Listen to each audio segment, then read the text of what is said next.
Well, hello, everybody. I'm so glad to see all of you joining us today, and I can see that lots of you are continuing to join us right now. Keep them coming. This is a very special town hall with our friend Laurie Adams, and there's actually quite a few of you registered. We're very excited today. As you know, we are unable to see each of you, but please know that Dean Toole, Laurie Adams, and I can see your name. So rest assured, we do know that you're here and continuing to come.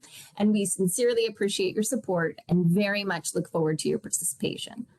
Hopefully, many of you already know me, otherwise I'm not doing my job, but if not, please feel free to reach out after the event. My name is Jennifer Hall, and I have the honor to serve as the Director of Development for the University of Toledo Foundation, where I work very closely with the College of Engineering. When we begin the town hall in just a moment or two, you can freely communicate with us by using the chat box, which you should already be able to see on your screen. If you don't see it, just look to the bottom right corner of your screen, and you should see a little chat icon. This is how you'll be able to submit questions directly to Laurie, Dean Toole, and to me throughout today's town hall. If you have any questions, just feel free to send a chat message to me at any point and I'll help you out.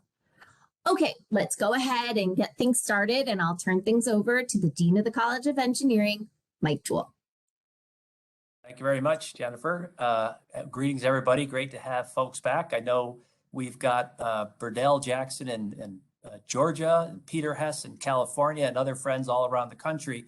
But I can tell you here in Toledo, it's a crappy day out there. If you look, I'm looking, the snow's blowing, coming down. We've got students walking back and forth between Nitschke and North Engineering and Palmer Hall. Some are slipping and sliding. So for those of you who have sun and warm temperatures, good for you. We don't have that here. So I said students are back, which is great because our semester started on January 18th, the day after Martin Luther King Day. Good to have the students back. Seemed like it was good energy. In case you're wondering, it's the same as last semester. We are doing the masks thing, all right? Every time you're indoors, but we're not doing the social distancing. And by not having 6 feet like we started off way back in last fall, we can now have all our students fit in the room, and we can have the face-to-face instruction that we like. So it's great to have the students back. I'm going to talk about enrollment in just a minute, but first I want to cover some other things with you. Hey, some good news here, just a little bit of college update before we turn to our VIP guest, Laurie, which I'll introduce in a second. Good news, we've got a new vice president for university advancement. So Jen's boss's boss, I think, is how it works. Floyd Akins, we're really glad he's coming to us from Michigan State. He will start on February 14th. And so we're really looking forward to having Floyd on board. I have not met him myself, but Jen was saying great things about him. But I got to tell you, think about the three people who's been filling those shoes of the VP. My good friend Mike O'Brien, Dave Notke, Cheryl Zwire, three of my favorite people on campus, have done a wonderful job filling in on top of their day jobs. So thank you all, Mike, Dave, and Cheryl, for that good work. And we're looking forward to having Floyd on board. I had to tell you, the other exciting thing is, President Postal, right, who's been here for, I think a full year as a permanent, maybe even a little bit longer, continue to do great things, new strategic initiatives, pushing us all, asking good questions is the way a leader does.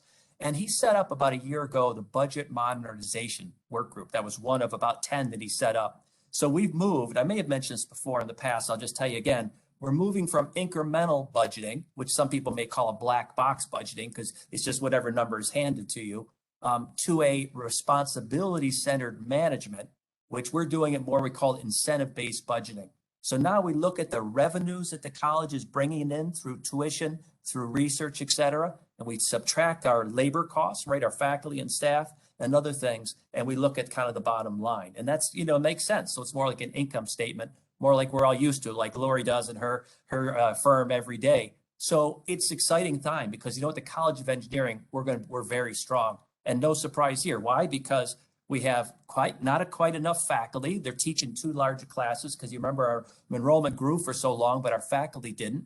We've lost some faculty over a couple of years. So anyway, this is going to be a chance to get back to where we want because we've got numbers now, data-driven decisions. So I'm really excited about it. So you'll hear more about that over the coming year. So a lot of it is, I said, revenues coming in, which comes from tuition. And so revenue, as we know, enrollment, very, very important. Bad news there, and then I'll share some good news because it's always got to be positive and we're moving forward. The enrollment this spring is down about 11% from last spring. And you're like, Mike, what the heck happened? Well, it's reflecting our fall 21 enrollment, which, so you heard me say it was down 11% then. So it just kind of rolls over into spring. So the challenge has been a couple things, right? So we've said the pandemic has definitely hurt for sure. But also it was the fact that we lost our college recruiter. So the good news is we're getting that recruiter back, at least one. And we're taking some more things on our own, managing some of our own recruitment, always collaborating with the University of Toledo. But by golly, College of Engineering knows what they're doing when it comes to recruitment. And so we're going to get back into that mode. So I'm excited about it. Hey, Jeremiah, pop on that screen because I want to talk about enrollment just a little bit more, not very long, just so people, in case they look at things in the news, how it relates to it. So Jeremiah, can you share that screen with us if you can? And while he's doing that, so just you can pop it up whenever you get a chance. There it is. So this is a headline from the Hechinger report that Washington Post covered. So this headline that you see right there came from January 22nd article in the Washington Post. Another billion adults have stepped off the path to middle class. So I reminded you, just in case you're reading about it, that's since the start of the pandemic. 1 million Americans have said, I'm not going to college after all. And so they're, why? Well, one, we know that, the pandemic's disrupted lots of things. We know there's a labor shortage, so lots of people going straight into the market. And let's face it, unfortunately, in our nation, too much conversation is not valuing higher education. So we need to get back in the mode that if you want to launch careers, right, you got to have a college degree. And of course, we do that very well in the College of Engineering. So it's been 1 million since the pandemic, 3 million over the last decade. So there's structural factors that affect us. But now here's the structural factor that's good news. You probably caught this on Friday.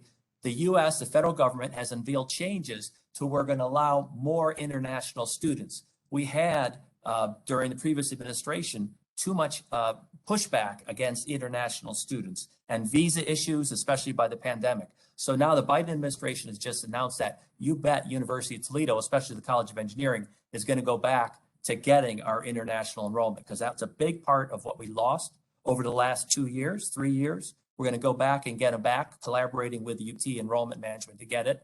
And of course, those are some of the great students who then go on to become great employees, permanently. So I'm excited about this. So we're going to take advantage of that. And the last bit of good news to share is that thanks to our interim VP for enrollment management, Dave Meredith, and his team, our applications are up in the College of Engineering for next fall by 22%. So that's good. So we're getting there. Still going to have that recruiter, but we're getting there. So all good news. So with that, that's the college update. I hope that, in case you're wondering about some things, happy to chat with you. If you have more questions about enrollment, you can always email me, that sort of thing. So with that, I want to introduce our guest speaker, Laurie Adams. I got to admit, she's one of my favorite people in the world too. And we've spent a lot of time, her and Jim. So here is Laurie and Jim. And by the way, I want to make sure it's clear that these photos are not condoning the use of alcohol. Of course, we'd never do that. But Laurie and Jim do know how to enjoy some things. So everybody knows that Glenlivet, of course, a nice single malt. Laurie, where was this taken? In Ireland, I imagine. It was in Scotland. In Scotland, of course. Sorry. Yeah. Yes. Good. What year was that? That was 2019. Okay. November of 2019.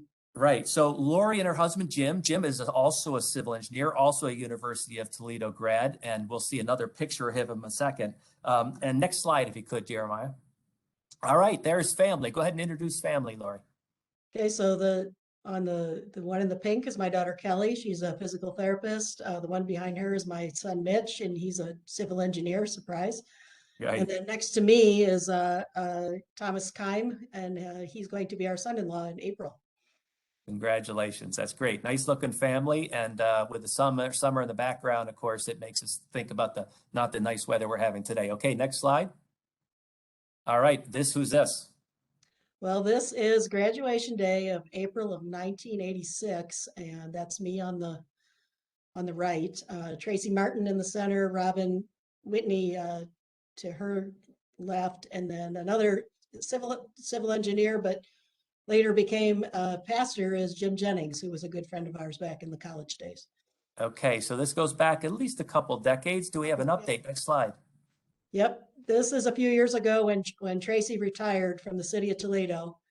Jim Jennings wasn't with us, but we were able to get a photo together as an update. So That's neat. That's great. So that just, you know, what I love about it is Laurie, and we're going to hear about this today, her and Jim and so many other people on the call and who've been on, including on these town halls in the past, such a big part of the community, and people stick together, right? They come out of here and they recognize and value what UToledo did for them. You heard that from Rosh Shah last previous town hall. And they stick together and they continue to serve. And the folks you're looking there are very much part of that community. And of course, Robin, we had as a town hall guest, I think two ago. So great. Thank you for sharing that photo.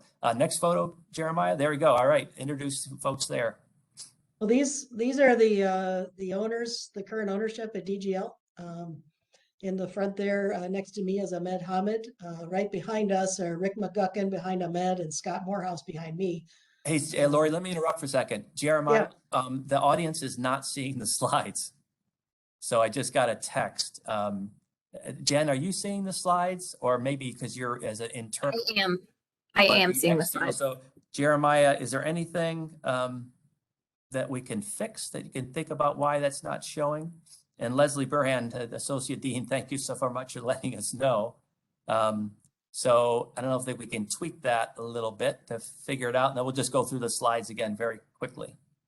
So unfortunately, folks, we had Jeremiah has a great job pitch hitting today. He's a former college baseball player. Pitch hitting because we had Bethany normally here is ill today, so she helped out a bit. But let's see if we can. All right, and so I'm going to call on my. Let's see. So I'm going to show chat now, and somebody can see if they see the slides. So now we can see the slides. Okay, good.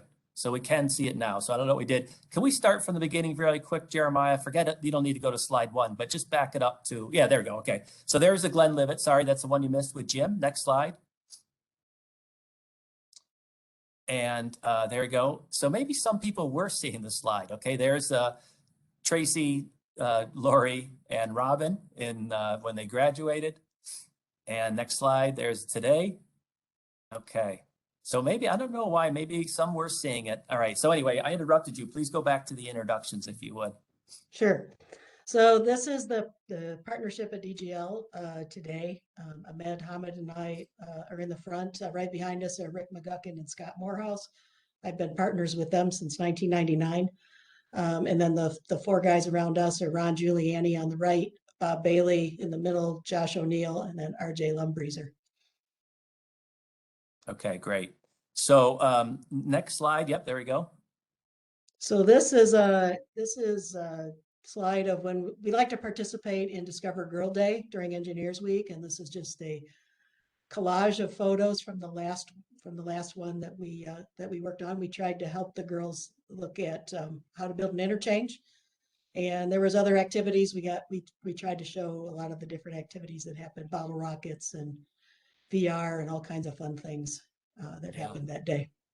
Great. Hey, before you go on, so it just occurred to me, I know when you play with a layout in WebEx, you can focus on the person, and if you click on some things, the slides can go away. So maybe that's what happened. So in case that's it, just keep clicking on the layout and you'll get that fixed. So, and that brings up, speaking of DGL and speaking of all the things you do for Engineers Week. So Laurie is president of the Toledo Society of Professional Engineers, one of the many things that she's done. She also is a professional engineer in both Ohio and Michigan, which is, and that's part of her work. She has a certification as a professional traffic operations engineer and a professional transportation planner. So she's got the credentials to go with all those. So she joined DGL in '86. That was shortly after the picture we saw, was elected to a principal in 1999, and then elected as managing principal in 2017. And that's when we met, Laurie, right? In 2017, you're already the managing principal. So she has involved with a lot of things in Ohio and in Toledo region, and we'll hear about those a little bit today. She's also been extensively involved with the University of Toledo. First of all, as a Civil Engineering Industrial Advisory Board. That's very important. That keeps us fresh and keeps our programs industry focused, because we all are about workforce development. Also the College of Engineering Development Committee and the Engineering Alumni Affiliate of the Alumni Association. And so we see each other at least once a month on that, Laurie, if not something else. So I'll just tell you quickly the honors, because Laurie would never tell you, but some honors behind and awards. In addition to being a PE, which I think is an honor, so to speak. Laurie, in 1994, the American Society of Civil Engineers Toledo chapter gave her the Young Engineer Award. in 2015, the civil engineering department recognized her as an outstanding alumnus. And then I think the biggest of all was in 2019, and I have to be glad to be a part because I was elected member of the board and still am, the Toledo Society of Professional Engineers named her as the Engineer of the Year, which was, that what an honor for that, and what a great speech you gave, Laurie. So anyway, you can do this because you're always so humble, but you've done wonderful things around here. We'll hear a little bit more about that. So, and maybe we'll talk a little bit later, Laurie, about some of your kind of regional things. I know when you're involved with Southview and things like that. So with that, let's start now, if I may. How'd you choose civil engineering way back when? Well, I think back when I was young, I really enjoyed building things with Legos and drawing houses. And I think my earliest thoughts were to maybe be an architect. And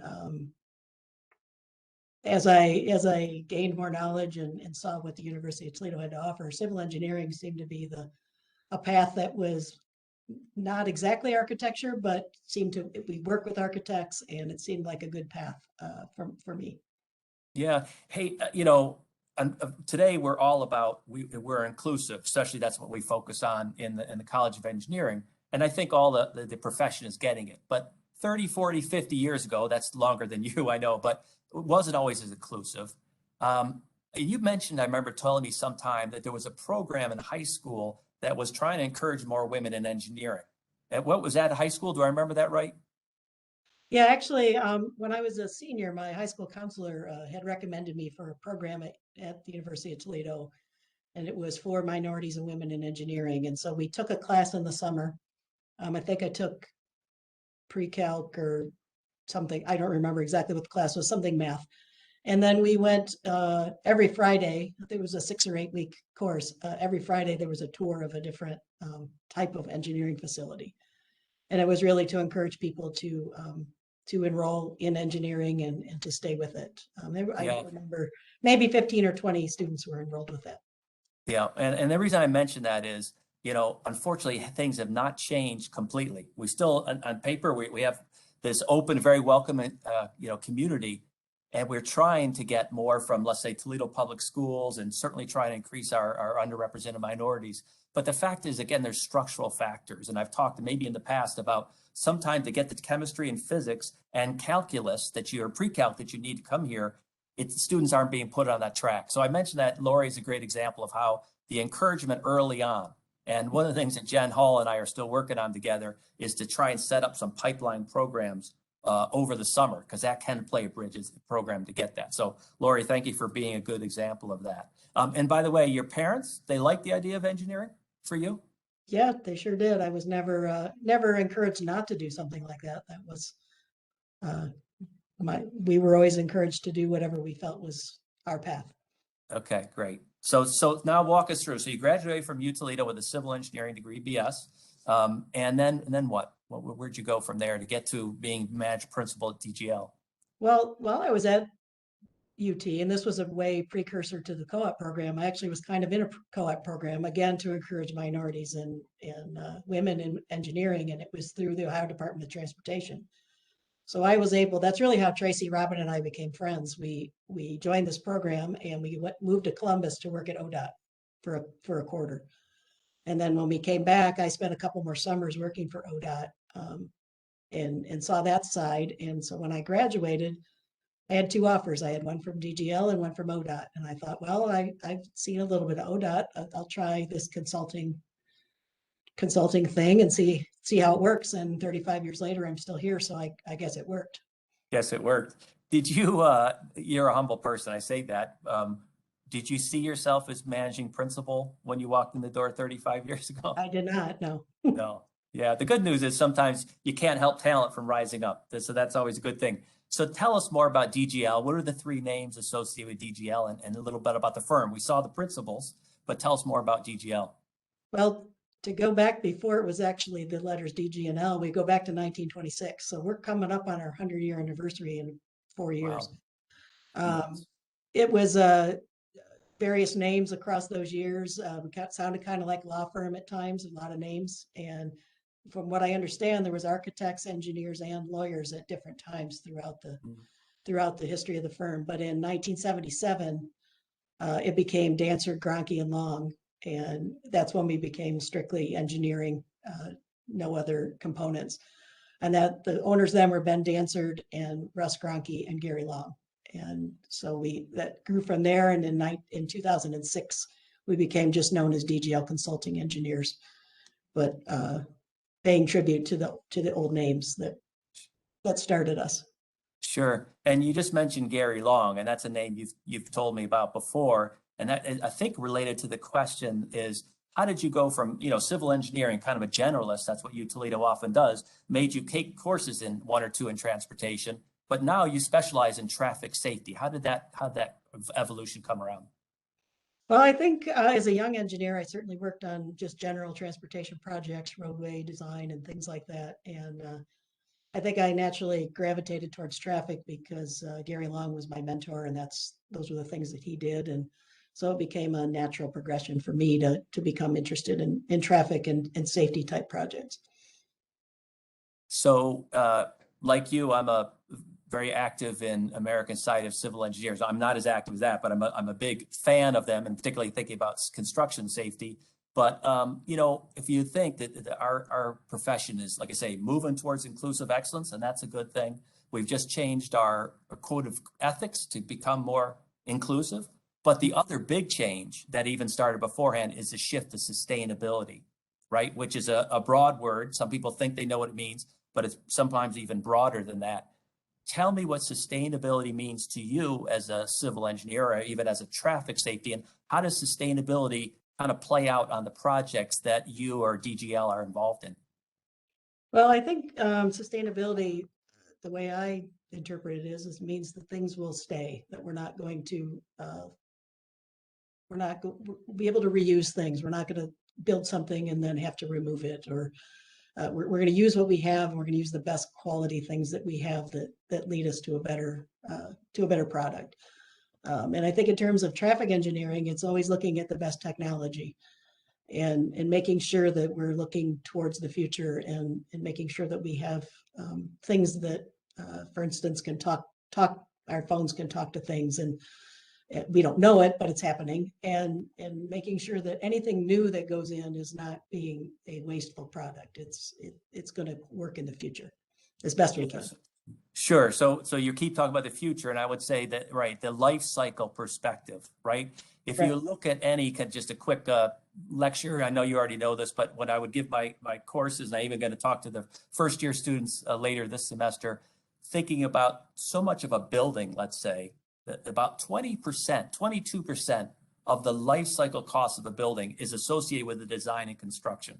So that's what owners so much worry about. And they're forgetting that almost, over 75% is associated with the energy costs and almost the aspects of it and related to service life. So you're right, it's that life cycle perspective. Traffic, that number is a little bit different, but it's still looking forward in a big way. And the other thing you and I have talked about, Laurie, is sustainability, has that, it's not just the built environment, it's not the natural environment. It's the economic viability, you just alluded to that, but it's also the social sustainability. And we think about safety, not only of the people driving by, but the darn construction workers, right? And so I don't know if that's part of traffic safety for you, is thinking about the safety, I assume, of that workforce out there a bit. Sure, we think about the safety of the workforce. We also think about the safety of all the other modes of transportation. Walkers, bikers, Right. people getting on and off buses, in and out of Ubers, trying to provide safe environments for all those people is really what we do now. Everything's looking at how do we provide for everybody. Yeah, so in fact, that was, if I may, some registrants, we always appreciate, they send in questions ahead of time. Some feel free to put it in the chat now, folks, and then Jen will alert me or I'll take a look at it. But one of the questions I think that I liked was, this is from Aaron Myers, how do we redesign busy commercial stroads, which you said is streets and roads, stroads to be pedestrian and bicycle safety? So how do you do that? I got to say, I never learned how to do that myself.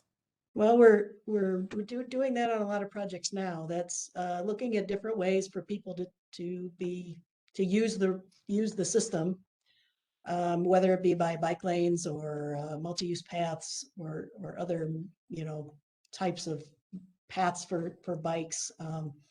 and walkers and people on scooters and, all these different methods. But what we have to do, especially in a downtown or a busy corridor area, is make sure that the sidewalks are wider, make sure that we're providing those types of things so that there isn't as much congestion on the sidewalks as well. And want to feel safe. If you're next to high speed vehicles, you don't want to be you don't want to be a bike lane right next to the road. You want to be off the road. You want to have maybe a barrier in between you if possible. I'm a big fan, and my wife Amy too, of the Metro Parks, right? Toledo Metro Parks. When did they won #1 last year, I think? Yeah, Something a like couple that. years ago, I think. Yeah. Yeah. And part of what they do is if you go, it's not just for walking or boating, they have a lot of biking too. And they're very safety focused. So if anybody has not been down to the Glass City Metro Park that's down right across the river, have you been there? Have you and Jim been Yes. down there? Yeah. Yeah, that's a neat park with a neat there. So I encourage folks getting down there. Today would be a perfect day to go to see the snow people because they're all snowing. Oh, right. We still have the snow people out. I think there's going to be an ice rink down there too, right? Eventually. I think so. That's kind of neat. So if you don't mind getting, a little personal, and I think you won't mind that you don't mind me telling the audience that we've socialized together. In fact, part of the reason you're one of my favorite people is you let me take you to a Fleetwood Mac cover band concert in Mansfield, Ohio. You and Jim and Amy and I and Deb and Bruce. Anyway, Laurie, what you've really done to inspire me and so many folks at the College of Engineering is you've given a couple speeches, wonderful speeches to our students, to our faculty and staff. And you covered passion, and another very compelling speech, you covered grit. Do you mind sharing one or both of those, just kind of what you said about those two words to our students? No, I don't mind at all. The talk I gave about passion was it was to an honors competition, and I was trying to ignite in the students to find what you really like to do and then do it really well. And my inspiration for that is my sister Chris, and she was a teacher, she was a coach, she was all about students and teaching and being the very best person that she could be for them. And she got cancer, and she worked all through her treatments. What she wanted to show her students is you can, life's going to throw a lot of stuff at you, but you can keep going. You keep doing it. And she never lost her passion for doing that, and worked up until about 3 weeks before she passed away, because she needed those students to know that you can get through life. You just have to you keep going, find what you like to do and keep going. And then in terms of grit, that was another honors convocation that I talked to students about, and that was shortly after my son had a very serious health issue, and we went through a very, very hard time, and spent a lot of time at the Cleveland Clinic. Spent about 11 weeks there, and him having surgery and learning to walk again and get back to his life, which was being a college student. And the ability that he had, he only lost one semester through that whole ordeal. But the grit that he showed through that to get his degree, and he's a working civil engineer for Arcadis now. It again wanted to tell the students, again, you're going to see hard stuff, but when you see it, think of this story and know that whatever you've got facing you can go, you can keep moving. Yeah, and both of those stories, again, you told it so well. If you think about 18, 19, 20, 21-year-olds, right? They're never going to get old. They're never going to have health issues. It's right. And sometimes we need to shake them a little bit and tell a real life compelling story to get their attention. And of course, a lot of our students have suffered, have been challenged. Part of the reason I'm so happy to be here at the University of Toledo is we've got a whole bunch of salt of the earth students who, if we were not as affordable as we are, they just would not go to college, period. And so a lot of our students, Associate Dean Matt Franchetti, he spends a lot of time making sure those students demonstrate that grit and resiliency, and keep up their passion despite some of their challenges. So when we had a lot of our students who were working on campus or were waiting for their co-op wages during the pandemic, all of a sudden they lost that opportunity to earn that money. And we're so appreciative. So a lot of our alumni, of our friends, stepped up and, sent in money to UToledo. So we had a Needy Rocket Fund. And even now we're still getting, particularly international students, as the economies are still slow, and let's say Nepal and other India, we still got a lot of our students who are have a need. And so we're really fortunate that friends have stepped up and let Matt, help people out. We don't want to just do a handout, but sometimes it's $500 makes a difference between somebody stopping out of college and we lose them forever or not. So anyway, so when you tell your story about grit and passion, then I appreciate that. And I know some of our students are doing that same thing. Laurie, one of the things, you've been a great partner. I'm switching subjects on you now. Let's geek out a little bit as fellow civil engineers, but our Technology Takes the Wheel series, which if you remember, we've had, I think, 10 of them now, launched here at University of Toledo. Our partnerships was DGL, included DGL, AAA of Northwest Ohio, TARDA, a number of other firms. What a successful series. I know I learned a lot. You were part of that process overall. So tell me, and I hope you're as proud of that launching it here, because it's rolling across the country. I think you know that. Absolutely, across yeah. the state. Yeah. But tell us, as a civil engineer and thinking about traffic safety, you remember that we started off looking just at autonomous vehicles. And then we started saying, hey, if you want to talk about autonomous vehicles, you need to have data interoperability or data connection between vehicle and vehicle, between vehicle and infrastructure. So unpack that for us and be your predictor, be a prophet here. What is smart mobility going to mean for Toledo and our nation? And all those different aspects I talked about, if you could. Well, we could talk about that for a week if. True, geek out, right? Right. But I think, I think we're already in the midst of some of it. Our phones, like I mentioned before, our phones are talking to things. Our phones are giving information. I just got I got an email from Google giving me my synopsis of everywhere I've been in the last year based on my location, which was interesting. So we're already sending information, but we need to find ways to harness some of that and use it in better ways, like to alert you that maybe a person is approaching a crosswalk, to alert you to a pedestrian, or that a light's going to change soon, not so you speed up, but so that you're aware and you slow down.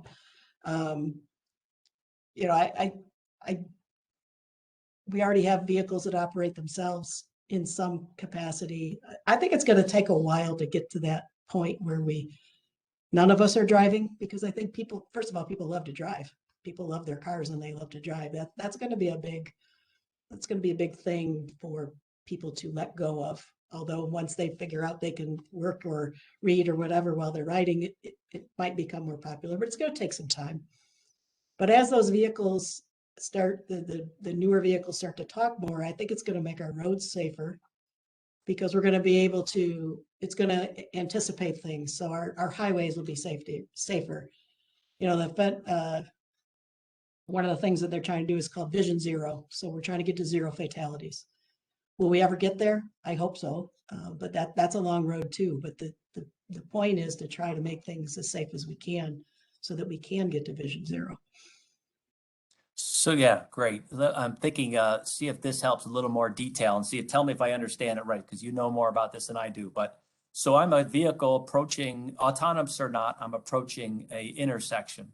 So I have I think I've told you, I bragged about my EV car, right? Totally electric, happens to be a Kia, but so it has that automatic sensing and it'll stop when the car in front of me, it just stops. It slows way down. So let's say if there was a pedestrian, the LiDAR doesn't recognize it quite as well. But if that vehicle or that intersection has a smarter, better, very focused sensor mechanism and the data, it could communicate it to the car. So that's the infrastructure to vehicle connection, right? And they also know that intersection might know how fast that vehicle is approaching. So it's that data interoperability that's so part of it. Are you doing any of that now? Is DGL trying to design for the coming smart mobility, or is that still a ways off? We're not in the background of it, of developing the apps and things, and there are right. doing that, but that is a lot of things being tested. ODOT in particular is one of the leaders in the country at Drive Ohio is their program that's doing it, but they're Sure. looking at those things. The pedestrian's carrying a cell phone, so the cell phone knows where the pedestrian is, and it's telling the intersection, and then sending out information out to the cars. What we want to do is make sure that everything we install in a new intersection or a retrofitted intersection is going to be able to talk to those things when they are available to the general public. Right now, it's still most of it's still in testing. Are you familiar with the Ohio Turnpike's salt and monitoring and censoring project? Do you know what I'm talking about on that one? A little bit. Is that the one that's up in the Northeast where it changes the speed limit based on the conditions?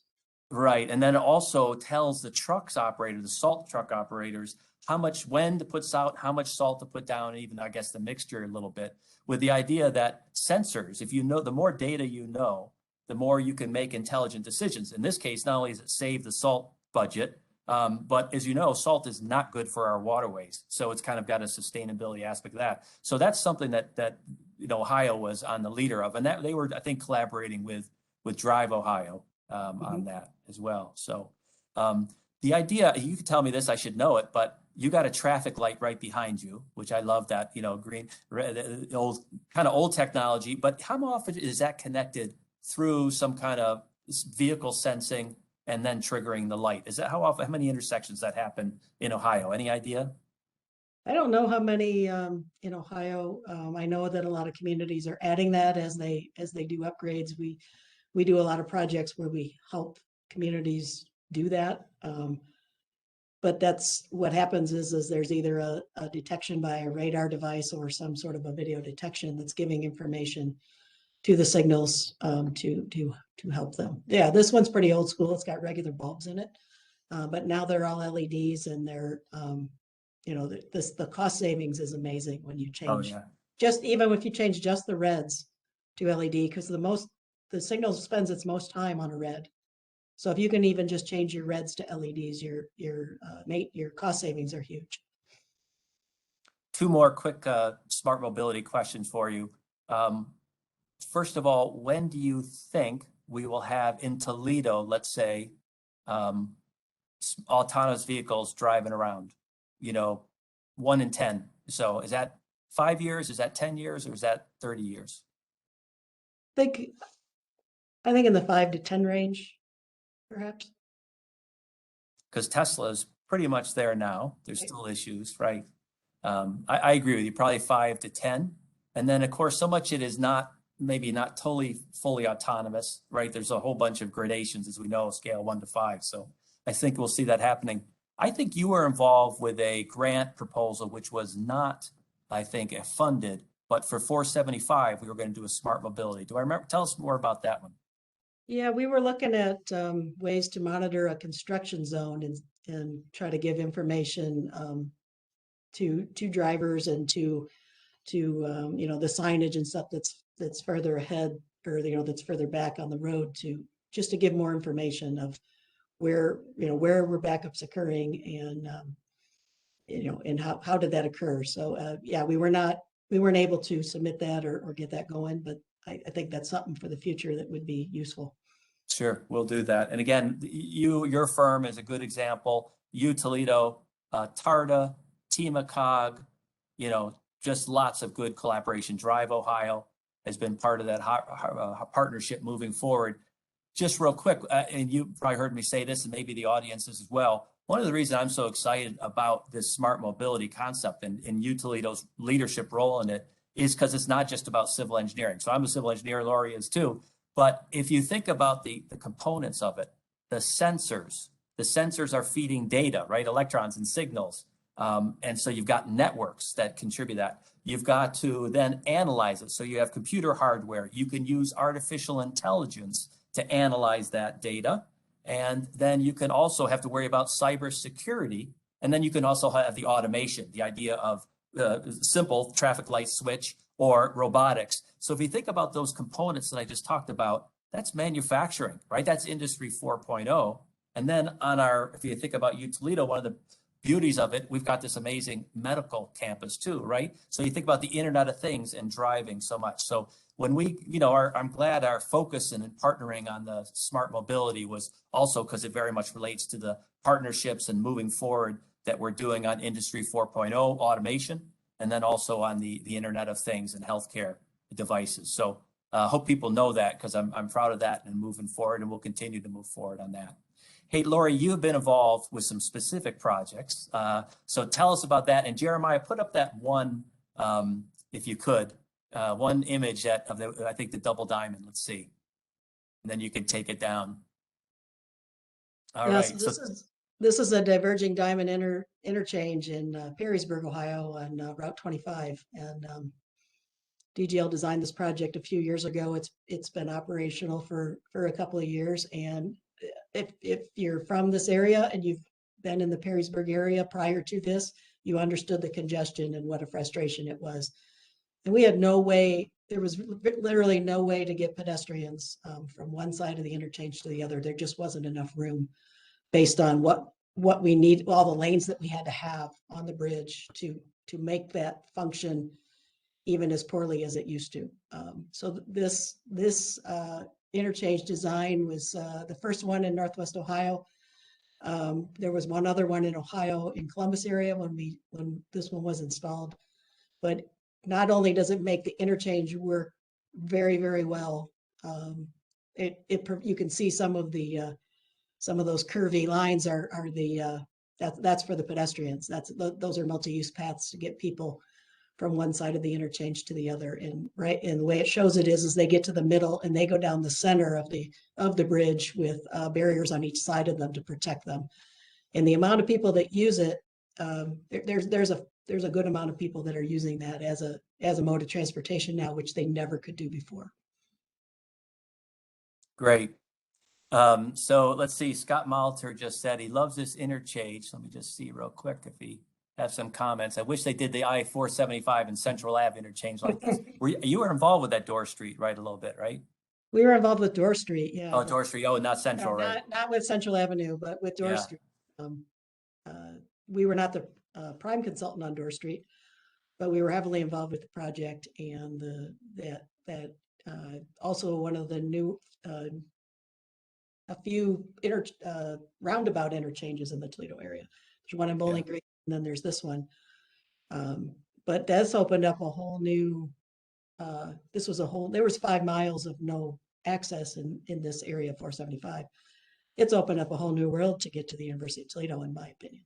Yeah, I agree. So no, it's good. Hey, what other traffic projects do you want people to know that DGL was involved in? And maybe there's one or two you assume they didn't want to know. No, what are your other ones that I can't tell you about those.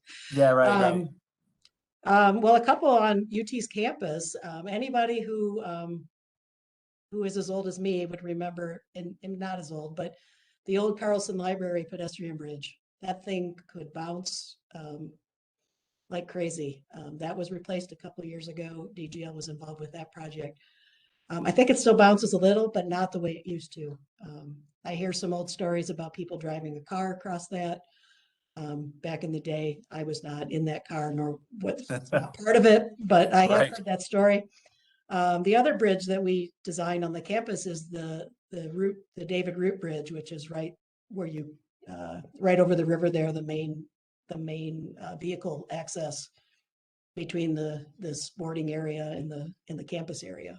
We've done a lot of other projects at UT. It's been a good client of ours, and because we have so many UT grads, it's always fun to work on those projects.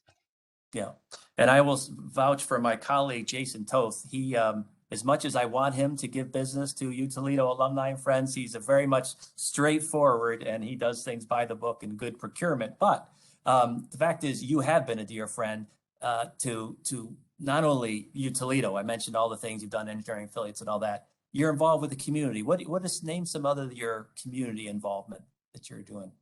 Southview, I think, and others maybe. Yeah, I'm on the Southview Engineering Advisory Board. We've trying to think of some other things. Of course, that one caught me off guard. Sorry, yeah.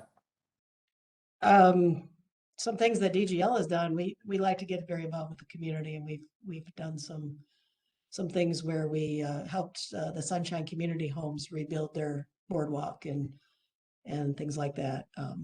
Always looking for an opportunity to give back. Good.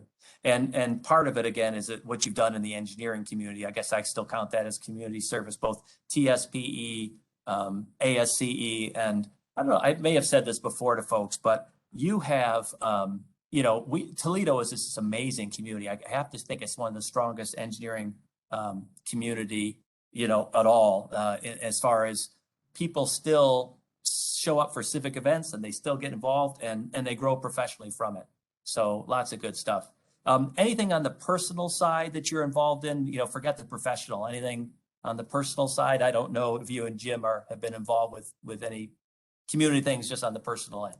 I've been involved in past years with Mom's House and some other things like that. I join things that mean something to me, and I've gotten better at saying no, because there's so many things you could get involved with, and you just don't have the time to do it all justice. But if there's meaning to me, I probably am going to get involved with it. Yeah. Yeah. And I don't know how you find the time. I said that about the Bradys and other people who've been on it. Robin Whitney, just doing so much, but we appreciate that. So just one more civil engineering question, I guess, and I'm hoping maybe people can throw in some questions in the chat if you'd like to know about specific projects. But the Federal Infrastructure Act, right? And there it goes on. It's a different name than that. But tell us what that means for our community, meaning our built environment, Toledo, et cetera. And somebody wrote a question: when's it all going to start, and what are we going to see that shows a difference from this act? Well, I don't know exactly when the money will start flowing, but I know that Ohio, and specifically Northwest Ohio, is working hard to be ready for when it does come. It's going to infuse a lot of money in for infrastructure construction, so design, construction, supplies, all of that. All of those groups will certainly see an influx of interest in what they do. I think the bill was passed in November, and I've heard that it could take up to 6 months for that money to start to flow. I know that people are planning for it and getting ready. There are some formulas as to who gets what and how much, and I know that cities and counties and townships, they're all going to see the ability to increase their projects and get the things done that we're kind of behind on. I'm not saying we have bad infrastructure, but there's always things that need to be fixed. We use it a lot. We have a lot of traffic. That takes a toll every day on our system. I agree. In fact, we can say that we have bad infrastructure because we know the American Society of Civil Engineers has a report card every year, and no system between sewer and bridges and roadways and pipelines, whatever, ever gets above a C+. Ports, airports, that sort of thing. So we have underinvested in infrastructure for so long, and now we're just finally getting it. Somebody just popped in from ODOT. ODOT's great. Love ODOT, and especially local. And we got some friends, UToledo friends and others. And you're doing the most you can with a budget. But by golly, I know you could do a lot more with with more budget. And so I just have to say, if anybody's wondering whether their child should become an engineer, I can tell you what, that next 10, 20 years is going to be awesome to be an engineer, not just civil engineer, but mechanical engineer. Remember when we talked about smart mobility, there's electrical engineers, there's computer scientists, there's all kinds of folks. And then of course, Industry 4.0 is taking over as well. So this is a great time to be an engineer. And so come to UToledo because you're going to get the best value engineering degree in the country. I'm confident of that. The other thing is, I don't know if Laurie, you caught me at the beginning. I talked about that headline, the federal government is trying to encourage more STEM majors. And I hate to say it, but it's because we don't have enough engineers to go around, right? I don't know if DGL right now is trying to hire and having issues, but a lot of firms are having trouble getting the talent that they want, either degreed engineers or sometimes the folks out in the shovels and all that. And so I think it's good that we look at that and try to help that. we want to give Americans full, but right now our unemployment's the lowest it's been in a long time. So anyway, any more thoughts or predictions about the Infrastructure Act or what it means for your firm? Well, I'm hoping that we'll be gaining a lot of projects as those projects come out. And I think all consulting engineers are hoping for that, and we're getting prepared. Everybody's trying to hire. We have just hired several people to help us be ready for that and to finish the projects we already have. Yeah. So the chat actually came in about ODOT is something I don't think you know, because sometimes civil engineers are supposed to know everything about the infrastructure in their community. Do you know when the work on I-75 by the Washington Street exit will be done? September of 2022.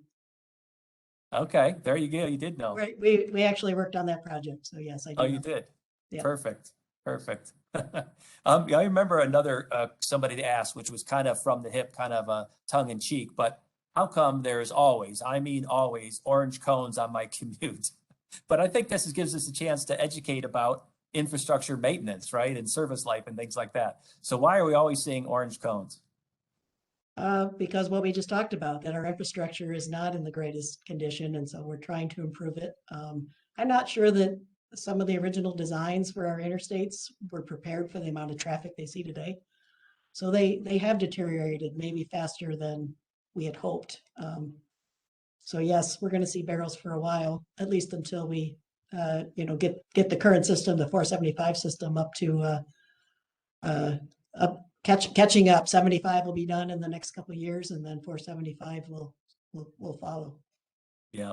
So Scott Malter said, how do you deal with people blaming you? You're a civil engineer, so if something's wrong with the infrastructure, it must be your fault. Do you have a lot of conversations when you go to parties or to business meetings? Are people saying, hey, what about this? What about this?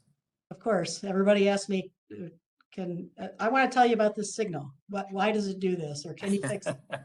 And the other thing I have to say is, we design all these projects, but we have to drive through the barrels too. We don't get a free pass. We don't get to go over them. We're driving through them too, but it is our lifeblood. It's what, pays our employees, and it's important to the community. Yeah. Hey, this is related to it, but again, you've been at DGL for a long time and you've moved up to the, one of the top positions with a great other team of leaders. Many of them are UToledo grads, and we appreciate that. Tell us about your evolution as a manager, your development. And one of the registrants asked, what was the first kind of management lesson you learned? Do you remember that? Yeah, I think the first management lesson I appreciate the most is probably to listen and observe. Instead of trying to formulate the answer, are you really listening and are you watching? My favorite class was when I was in undergrad that weren't engineering, were psychology and sociology. So I'm a watcher of people, and you can tell a lot with what people don't say. I'm not always good at it, but I try to do that, and I try to watch, in a meeting, what are the nonverbal things that are happening around the table, to try to navigate what we're trying to accomplish. And in terms of my DGL, when I first came here, we were only 19 people, so there was not the owners managed and the rest of the people worked here. And as we've grown, we're up to about 46, I believe, right now. We've had departments. Things are evolving into a bigger type of firm, and so I grew with DGL, so it was kind of very organic. And I'm at the point now where I'm leading the company, and I'm excited about the next generation of DGL leaders that are coming. They're excited, and I'm excited for them, and I see great potential for them. We just had a strategic planning session back in October, and looking at the next 3 years and the changes that will come, when we get to 2024. Exciting to me. That's neat. And, you remind me why I respect DGL so much. You're at a size, you could have keep growing and growing and growing. but it's clear talking to all yours. And I get to, you know, hang out with Ahmad with you on the Toledo Society of Professional Engineer. He's also elected board member, and I've had the fun and honor of being with Captain Rich McGuckin on his walleye excursions. And so I know that you have values. You're a value-driven company, and you're a tight community. And I think that's neat. I think you've been able to keep that well by not growing too big, I think. So, so very good. So yeah, so we've done some plugs for DGL because they deserve it, and they're a corporate partner, which we appreciate for quite a while. So Kim Mossing wrote, what changes are being made in road design to prepare for autonomous vehicles? For example, some studies show they can increase capacity of highways by 30 to 100%. So actually that was Kevin David, my friend Kevin David, biking companion. But that's a good point. Computer scientist, by the way. Toast.com. Well, I think what we're starting to understand is that traffic, we always, I guess in the past, we always thought traffic was going to grow. It's going to get larger and larger and larger. But what we're finding now is, especially after COVID, where people hunkered down and stayed home, we're seeing now a decline, somewhat of a decline in traffic. It's returning, but you know, there's more options now. People are working from home. People are doing other things. Soon we'll be ride sharing more. Soon with autonomous vehicles, you can be tighter on the roadway. You don't, because the vehicle's doing the navigation for you. I think we're going to see, not in the near future, but far future, after I'm retired, that, you know, we'll have roads that are over-designed. We'll have too many lanes. And we're already starting to pull back on some stuff that we thought would maybe be, we would need 5-6 lanes of something, and starting to rethink some of that stuff and taking old roads that were built for the future, what people thought was the future. This is going to be a heavily traveled corridor, and it's not. Or you know, the travel patterns have shifted. So now we're taking 5-lane roads and we're bringing them back to 3-lane roads, or we're putting parking on them or adding bike lanes. We're part of being an engineer is reimagining what's happening. I think that's the theme for Engineers Week, is reimagining the future. So what we're trying to do now is figure out, how do we take what we have and use it as best we can, and not overbuild, and to try to be ready for those things. But we still have to accommodate the traffic we have today. Right. No, great example. I'm thinking about it, the Big Dig in Boston. You remember the central artery, and that was the progress and everything. And now we realize now sometimes it's not good design, right, and we actually reverse engineer things a little bit. I would say just Kevin's very good question about capacity. It has to do a lot with, and we only got about a couple minutes left, reaction time, right? People's reaction. So highways are designed for when's this person in front of me going to stop suddenly or whatever, and people are slower to accelerate. And of course, machines take away that reaction time. And that, again, I bring that up because it illustrates the need for vehicle-to-vehicle communication and the networks and all that that's part of it, and even AI. So good question, Kevin. But you're right. We need to redesign and take a macro approach to much of our infrastructure. So our time is about done. I've enjoyed this. I hope I haven't geeked out too much for the audience, but you get a civil engineer talking to another civil engineer, and you're going to have problems. But Laurie, any final thoughts? Again, thank you so much for what you do to UToledo and our community. Any final thoughts about why you do what you do for UToledo? I do what I do for UToledo because of how much it gave to me, and it gave me this wonderful career and colleagues and friends. You know, I met my husband there. We still have a group of friends that are still very tight and get together all the time, even though we're somewhat scattered about. But it's those relationships and you know, wanting to give back to a place that gave me so much is why I do what I do. Great. Well, thank you. And I know Jim is part of that same thing, especially when he's giving up your time to go help us on engineering affiliates or whatever. So thanks, Laurie, for all of it. Jen, thank you for convening us today, and turn it over to you. Oh, thank you. And, you know, Laurie, thank you so much for sharing a glimpse into your life. You are such an inspiration to me and to so many. This town hall was so enjoyable, and it, of course, will be so memorable. And a big shout out to Dean Toole. You always make this look so easy. And a big thank you to each of you in the virtual audience. We really, truly appreciate you making time to join us for this town hall.